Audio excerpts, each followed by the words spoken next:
All right. I want to talk to you today about a music conspiracy that has been with me for several years now. And within that time, there have been many developments that both simplify some elements of this narrative and complicate others. They both answer questions and raise additional questions. So let's get into it. Now, one of my favorite songs ever by anybody is Bring On the Dancing Horses, which is a song by Echo and the Bunnymen, which was never on one of their albums. They wrote it for Pretty in Pink, the John Hughes film. I don't know. Did John Hughes direct that movie? He definitely wrote it. I should know that. But anyway, yeah, if you go on Spotify, you can see that there are lots of people who have covered "Bring On the Dancing Horses," like the Atomic Hepcats and Lagwagon, and I don't know, the Phenomenal Handclap Band.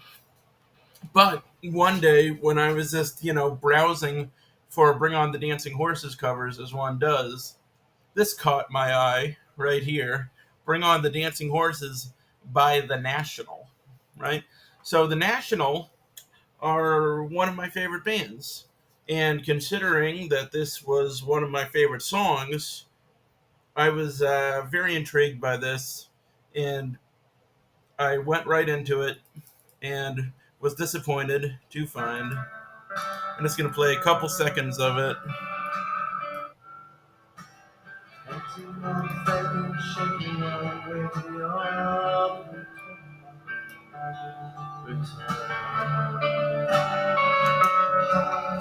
So, if you've listened to The National before, you might have noticed that that sounded pretty much nothing like their lead singer. He has a very different quality to his voice. I mean, Matt Berninger is a very distinctive vocalist. He has that very distinctive kind of baritone that this guy doesn't have. Though I will say, as you get farther into the track, let me see if I can see. See the bar is being covered up by the video sharing thing. Never fucking mind. Anyway, yeah, as it goes on,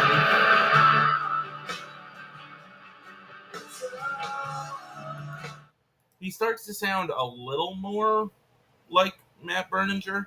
And, the music back then, the National sounded very different. Um, so, musically, I could see this being the National, but just vocally, not only does it not sound like Matt, it doesn't sound like, either of the Dessner brothers who occasionally sing for the band or any of the other, guest vocalists they often employ. So I was left with a couple of options here. Number one, this is Matt singing, and his voice is, manufactured. This was a persona he manufactured, and he doesn't actually sound like that, which would be interesting. Though all singers do that to some extent, but this would be a very radical shift. Or number two, maybe this is the National as the backing band, but they brought in another lead singer to sing the song, right? They have actually done that before, just a couple of times with like covers and stuff. But I was pretty definitively sure it wasn't the National when I clicked here and discovered that this National only has one song on Spotify, this Bring On the Dancing Horses cover, and only 376 monthly listeners. Which, if you compare them to the actual band, The National, they have significantly more plays. So at this point, I was very disappointed because I'd been super pumped to hear the National cover Bring On the Dancing Horses, and it was obviously not to be. So, oh no, it's not the National. I know one of my favorite bands covering one of my favorite songs, right? And that's disappointing. But it does raise the question of, okay, so who is this other band now, right? You know, who is this other national band? Because this is the only thing they have up on streaming. Is this literally the only studio recording they ever produced? Because honestly, if you listen to this cover, it's pretty good. They really make the song their own. It builds in a pretty cool way. And then I began thinking, you know, this record came out in 2000, right? And if this record came out before the National was a band, that would definitively prove that this is not the same kettle of fish.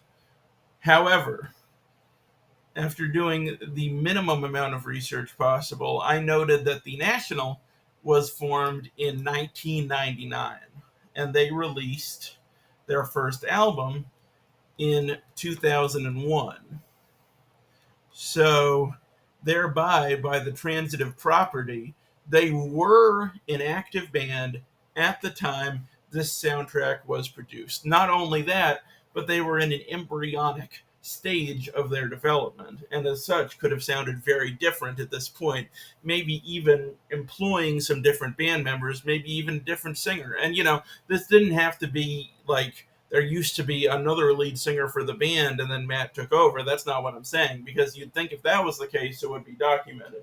But considering this would be the earliest National recording available, this could be from a very, very early session, so is it possible there was somebody else brought in to sing the vocals on this early session, this Bring on the Dancing Horses cover? It's unlikely, but it's possible. The timeline means that there is a slight possibility that this is true. Now, somebody on Reddit dug into this, and this person right here, they just say, oh, it's mislabeled, but they don't really offer any evidence. But then Lil Ticky down here adds in an interesting tidbit, which is that the original Echo and the Bunnymen recording of Bring on the Dancing Horses was played after the opening band while the crew were setting up for the National at the Greek Theater in Los Angeles in 2001. So this means that the National at least likes Bring on the Dancing Horses enough to feature it in their transition music. Additionally, the National have covered another song from the soundtrack, Pretty in Pink by the Psychedelic Furs, on at least 3 occasions. So what we know from putting these two pieces of information together is not only that the National likes the soundtrack, has listened to the soundtrack enough to want to play one of the songs before they take the stage and to actually cover one of the songs from it. It also means that they do specifically have a connection to Bring on the Dancing Horses, and we know definitively that they enjoy it. Additionally, you go to the song on YouTube, you click here, you can see right here. This is pulled in to the official National YouTube page. However, if the National had posted this video, that would definitively prove that this was recorded by the National that we know and love. However, I believe me when I say I have been through this. I have looked at every single video they've put on YouTube. This goes back 14 years. And you can do this for yourself. And if you go through all of these, you go all the way to the bottom. We're almost there. Yep, there it is. You can see that Bring on the Dancing Horses is nowhere to be found. So my guess is that this song was tagged with the National and that YouTube automatically pulled it in somehow and associated it with the band's official page, even though they did not upload it themselves. Now, the real breakthrough came from this Reddit post here, where somebody looked into this. They posted the original liner notes from this CD where the cover appears. Now, I don't know how they got all this stuff, but there are a couple of red flags here. Number one, you can see that this band is just called National. There's no the. It's just National.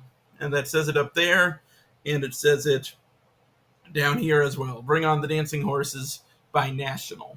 You can also see that their website is nationalheadquarters.com, which is not, nor to my knowledge, has never been the URL for the National. Their website is called AmericanMary.com, I believe, because at the time when they went to register the band, the National.com was not available. So they just named it after like one of the highlights from their debut record. And they've gone on the record saying that they don't like this URL and they wish they could take it back, but it's too late now. So both of these things, kind of point to this being a different band theory, right? Which, is becoming less of a theory and more of just an absolute fact. And then we can dig into this a little bit more. This guy tried to pull up nationalheadquarters.com on the Wayback Machine, though the website was built in Flash, so it's no longer operational. So then this guy went through the source code of the March 2002 capture of nationalheadquarters.com and found this page on farmclub.com, which, is kind of broken, but it does feature this band, the National, National, from Van Nuys, California. And you can see all the names here. These are not the names of the people who are in the National.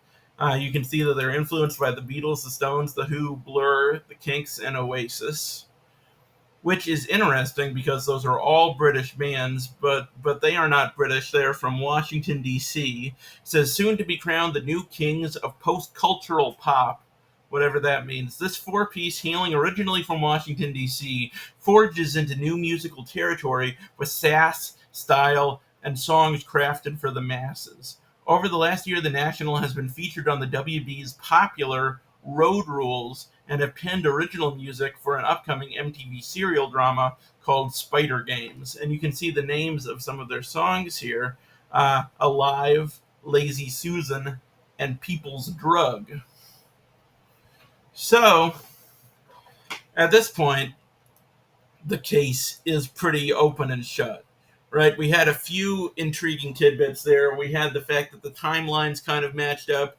We had the National in a very embryonic state of their development. We had the connection from the song to the band on multiple sites, including YouTube, which is probably just a result of miscategorization. And we also have definitive proof that the National loves the Pretty in Pink soundtrack and specifically Bring on the Dancing Horses. But this all seems like a big coincidence until on this recent tour that they're on currently with the War on Drugs, the National and the War on Drugs covered Bring on the Dancing Horses.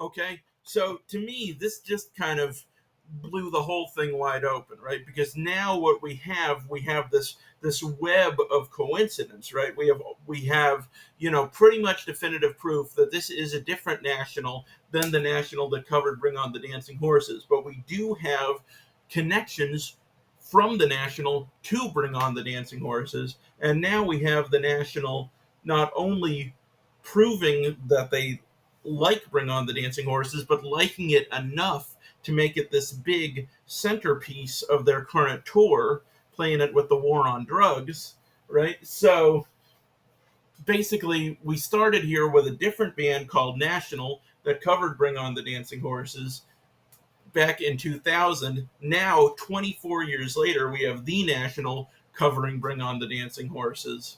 And I just don't know what to believe. Is this all a big coincidence? Probably.